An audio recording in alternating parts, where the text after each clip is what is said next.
Kolay gelsin değerli arkadaşlar. Hepiniz hoş geldiniz. Günaydın, iyi sabahlar hepinize.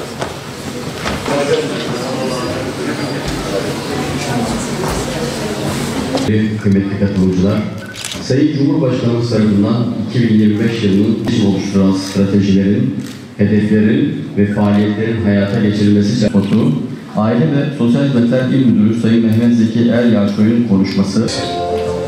Her şeyin başladığı yer. Uluslararası işbirliği imkanları, saha uygulamaları ve çözüm önerileri ele alınacaktır. Malumlarınız 2025 yılı ailenin güçlendirilmesi ve desteklenmesi amacıyla aile yılı olarak ilan edildi. Önermelerinin yapılacağı ve eğitim videolarının yer alacağı mobil uygulama.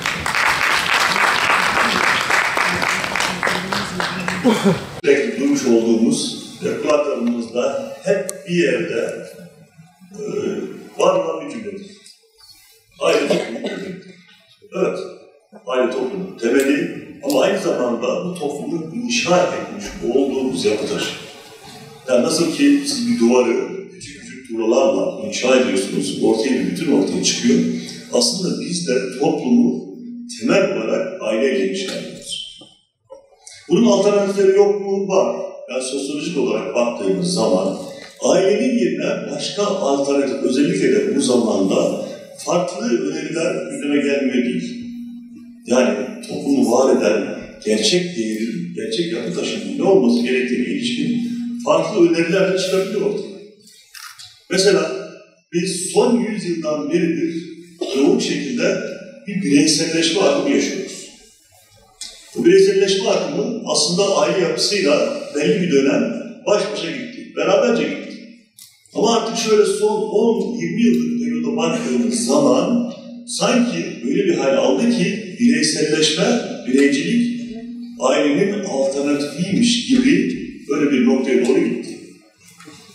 Bunu destekleyen sayısal veriler var mı? Evet var. Yani geçmişten bugüne doğru bakın, evlenmelerin sayısı gittikçe azalıyor. Tek başına yaşayan insanların sayısı gittikçe artıyor. Evliliğe başlama yaşı her geçen yıl daha da yukarılara çıkıyor. Ve boşanmalar, evlenmelerin sayısı öyle oluyor ki belli yıllarda boşananların sayısı, evlenmelerin sayısını geçiriyor.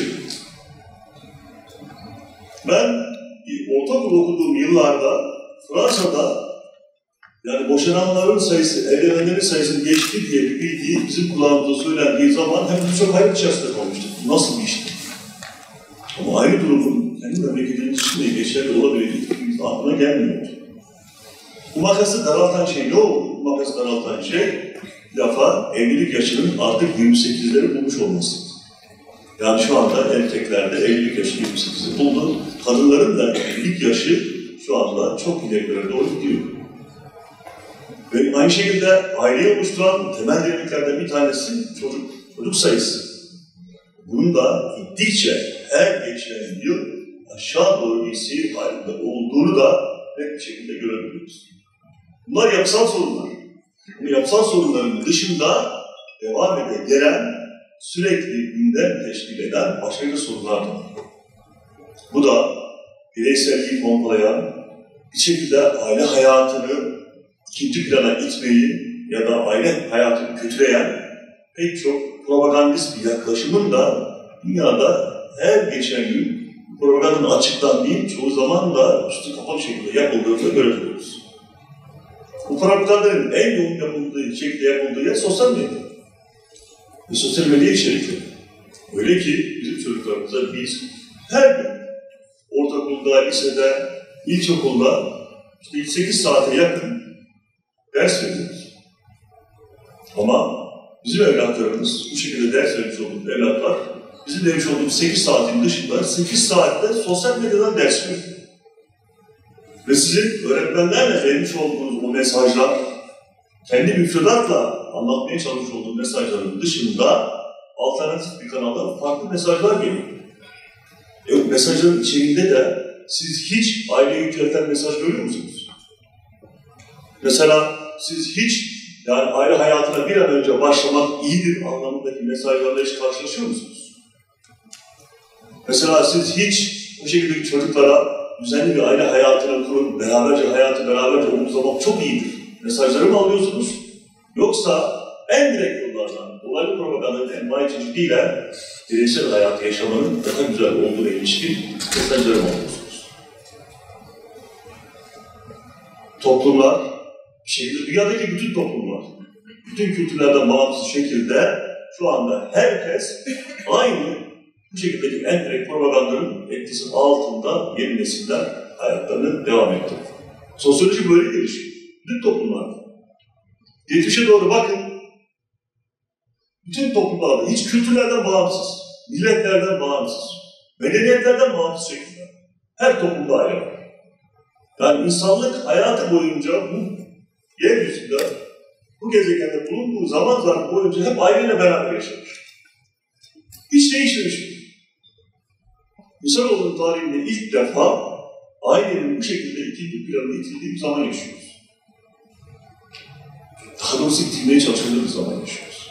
İşte bu gerçekliği iyi gördüğümüz için, devlet olarak bunu da çok iyi fark ettiğimiz için, Cumhurbaşkanımızın talimatıyla bir 2025 yılının aile yılı ilan ettik. Bir tek amacımız var. Bu şekilde sağdan soldan, yukarıdan aşağıdan gelen her türlü tehlikeye, riske karşı bizim karşıt olarak ne yapmamız gerekiyorsa onları yapalım. Onları ortaya dökelim. Bugün yapmış olduğumuz bu çalıştay da aslında bunun için yapılıyor.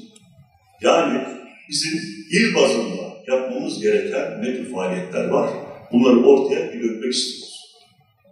Bunlardan bir tanesini sadece bir tanesi size örnek vereyim. Biz şu anda Aile Sosyal Hizmetler Müdürlüğü'nden bir personelimiz, Sosyalleşme Dayanışma Vakfı'ndan bir personelimiz ve Batman Belediyesi'nden bir personelimiz olarak ekipler var. Bu ekiplerle beraber hane ziyaretleri yapıyoruz. Aile ziyareti. Yapmış olduğumuz aile ziyaretlerinin sayısı şu anda 27 bine ulaştı. 27 bin aileye ulaştı. 27 bin ailenin ihtiyacı, talebi, beklentisi neyi var ise bunların hepsini tespit ediyoruz.